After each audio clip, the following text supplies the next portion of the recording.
And I'm here with Bill Troutman, the co-owner of Worker Troutman Funeral Home and a longtime Pottstown resident and historian. And he's going to tell us a little bit about how his funeral home on High Street was originally the home, the childhood home of Marjorie Potts Wendell, a seventh generation descendant of John Potts and the wife of a renowned Hill School headmaster. So, Bill, why don't you talk about the origins of Worker Troutman Funeral Home going back to the 1940s and 50s? Okay, Tom. Well, first of all, just briefly to say that a gentleman named Ken Fleischman originally owned the property that our family now owns. And he moved the funeral home from a location at 258 Beach Street in Pottstown, where the Barnett Funeral Home had been located for literally 70, 80 years, and moved it to the current location at 726 East High Street. Now, it's interesting that 258 Beach Street is still there. It's Yes, two little half doubles, which was originally a single home. yes. And you remarked it's amazing that they could run a funeral home out of that tiny As you property. know, it's a very tiny property, and that's why I assume Mr. Fleischman, who I only met one time, wanted to move the location to someplace bigger to accommodate the business. Now, people who can't picture 258, that's a lime green building that's right next to the tree park at Beach and Charlotte Streets, That's correct. originally Calvario's gas station. Yes, So after decades of running a tiny funeral home out of that building, right, he moved to High Street. right. And he moved the business in the 50s, late 50s, to the current location on High Street. And then my father-in-law, Charles J. Walker, purchased the business from Ken Fleischman. My father-in-law had an little interesting history, if I may divulge. He had been a salesman in various positions, mainly in casket sales, and all through his time in casket sales, he was a licensed funeral director, but he heard the complaints of most funeral directors of the day that they never had any time to themselves. They were always busy with work. You have to understand this was in the day prior to any answering services, cell phones, pagers. It was very difficult. It was very confining, the business, if I can use that word. And so when he purchased the business from Ken Fleischman, he decided he brought in all the money to buy the building, and he wanted to bring in a partner. So he brought in a 50-50 partner with no money by the name of Ed Hammond. Never met the gentleman, but I understand after 4 or 5 years it just did not work out. This was back in 1964, and so he bought Mr. Hammond out, and it became the Walker Funeral Home. That ran all the way up to 1983, when my brother-in-law, Christopher Walker, Charles's son, and myself, his son-in-law, we purchased the building in June of 1983 in the business, and it became Walker Troutman Funeral Home. It's been that way up to current time. The building itself, shortly after we purchased the building in '83, I have a keen interest in local history, and knowing that the building was an historic building in Pottstown, I wanted to find out more about its origins, who lived there. And I found out, probably through someone from the Historic Society at the time, that it was built by a gentleman named Harlan Leonard Potts, who was a sixth generation from John Potts, the founder of Pottstown. He was already deceased, Mr. Potts, so the next best thing I found out is he had 3 daughters. All three of them were living. The first was Marjorie Potts Wendell, who was married to, as you had mentioned, Tom James Wendell, who was a very prominent headmaster of the Hill School. His middle daughter was Marion Colbath, who was married. Mr. Colbath, I understand, was assistant headmaster of the Hill School at one time. And then there was Isabel, was the third daughter, and the gentleman she married, whose name escapes me right now, he was actually head of the science department at the Hill School. So there is actually a picture in the legendary locals book of Pottstown showing all three of the Potts sisters that they were married to three prominent people from the Hill School all at one time. Very high socialites in Pottstown they were. But I picked Marjorie because of the fact she was president of the Pottstown Historical Society for, I believe, 40 years in Pottstown. And I thought if anyone knows the history of this building, it would be Marjorie. I found out that she lived on a farm in Chester County, which was called Applebrook Farm, which had been in their family. And I called her on the telephone just by chance and told her who I was, and I was now the owner of the funeral business that was her home. And there was a very big pause on the telephone, and she literally was taken back that I was even approaching her, because she was very, very upset that the building became a commercial building. And to add insult to injury, it became a funeral home, which would probably be the last type of commercial building she would be interested in seeing in her family home. I think she thought that I was really trying to sell her something in some beguiled way. And I assured her I only want to speak about the home, like what it looked like when it was actually a family residence. The building had already been opened up, the walls dividing living room, dining rooms, and things into big parlors for a funeral home. So I had no idea what the layout of the building was, and I told her I was very interested in that. And after a while, when we kept talking about her property, her family home, she reluctantly said that I could come out and have tea with her at her farm in Chester County, which I had to ask, how do I get to your farm in Chester County, first of all. But I did ask my wife, Kathy, who is a daughter of Charles Walker, that how I'm going to see a 92-year-old woman to have tea with her at her farm. I said, how do I dress to have tea with a woman like that? And she told me to wear a suit. So I wore a suit and went over and on my best behavior knocked on her door, and she looked at me and she said, why in the world are you all dressed up? We're just having tea. And I thought that was hysterical. After all, I was kind of still stunned about meeting her, and she was very charming. I will remember her to the day I die. She spoke lovingly about the house. She told me about all the things they had done when they grew up there.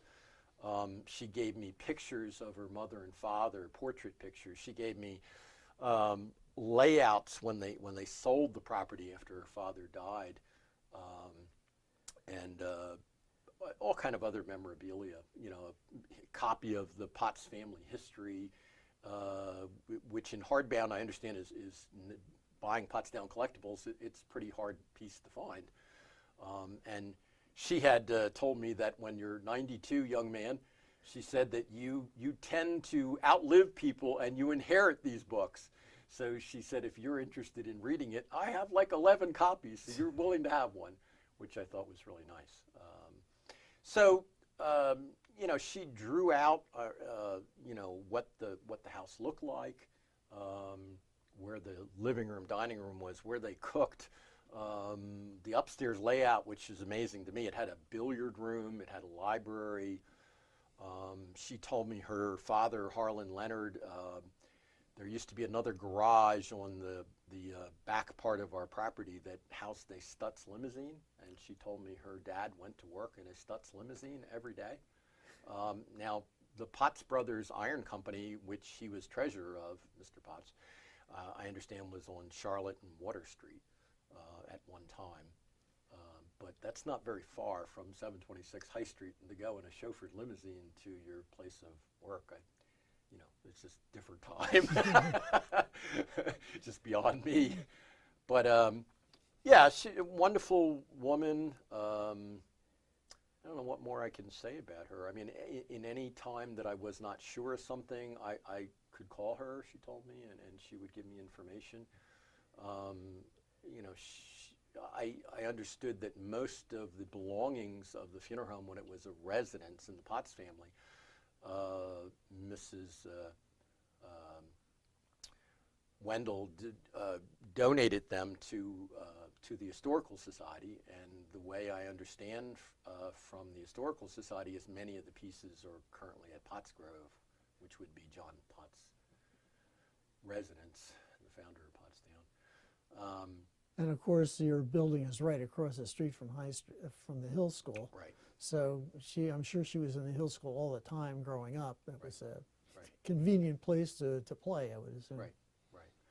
Well, I mean, and interesting enough, too, that something I didn't remember till I started brushing up a little bit on the history, is that her husband, or her father, Harlan Leonard, he purchased the property to build the home there because the property to the west, directly to the west, which would have been called the Carriage House Apartments right now.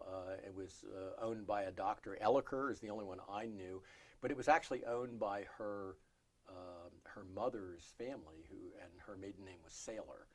So her parents lived next door, and the reason Harlan Leonard decided to build the property at 726 High Street was because her parents lived next door, which it was kind of interesting.